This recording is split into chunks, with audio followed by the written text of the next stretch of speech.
My name is David Adickes. I'm an artist, a painter, and a sculptor.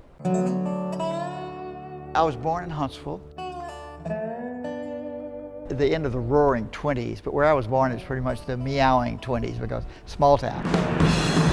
The war came along, World War II, signed up for the Army Air Corps, it was called then, now it's the Air Force, and was sent back and forth to Paris on the Air Transport Command. I was young, I was 18. But that introduced me to art. I mean, Paris, how are you going to keep them down on the farm, you know? So as soon as I got out of the service, I had my GI Bill. So I went back to Paris as a student, a young kid, and that was the making of me, the whole thing, being in Paris, that age, 2 years. You know, I learned about everything, about Kafka and Stravinsky and stuff that you don't learn in Huntsville, Texas.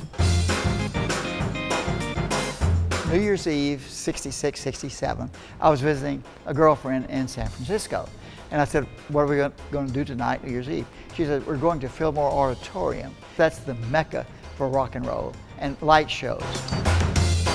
I was so taken by this projected light that I wiggled my way to the stairs to get up in the balcony to see how it was done. That was so exciting that a friend of mine owned an old building down on Allen's Landing. And he said, we got an empty building, wouldn't you like an art studio down there to paint? So when I walked up that third floor, it just hit me. Light show, nightclub. So I had some friends, we looked for a name and finally came up with Love Street Light Circus and Feel Good Machine. And it was the hottest thing going. Every band in town played there. The two ZZ Top guys met there. They were in different bands and they joined forces, and the first concert they ever did as ZZ Top was at that club the next year. I got back to painting after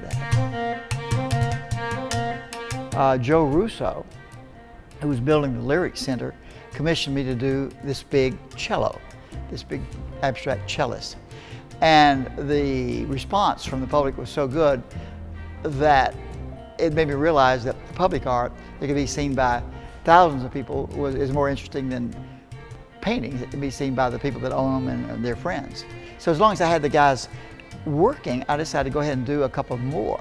So one of them was the giant telephone that's now in Montrose, but I've got Alexander Graham Bell's face on the front of it, so we call it Big Alex. The other is the cornet or trumpet, which is in Galveston on the Strand.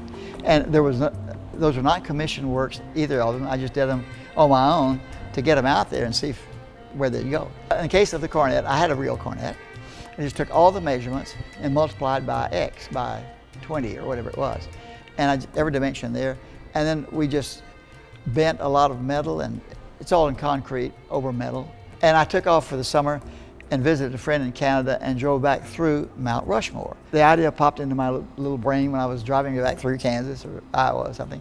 Wouldn't it be great to do the presidents big, but not that big, so you could have an intimate look at them? So I thought, I'll do 4 presidents. Then I thought, no, can't do 4, I have to do them all. So there were 42 at the time. So I did all 42, and that's what you see out here. I'd always liked those 3 figures behind the cello. So I thought, I'd like to do them big. So I decided to do the Beatles. Everybody loves the Beatles, including me, so 3 instead of 4. 1 seated and 3 standing. 4 instead of 3, I mean. And that led to them, and I just did them on my own, just for fun. I bought a piece of property right on I-10 at the Patterson Bridge where I was going to put the Beatles. They wouldn't be very appropriate there. They'd be kind of all snugged up. So I thought, I'm going to do something else that'll go on that spot.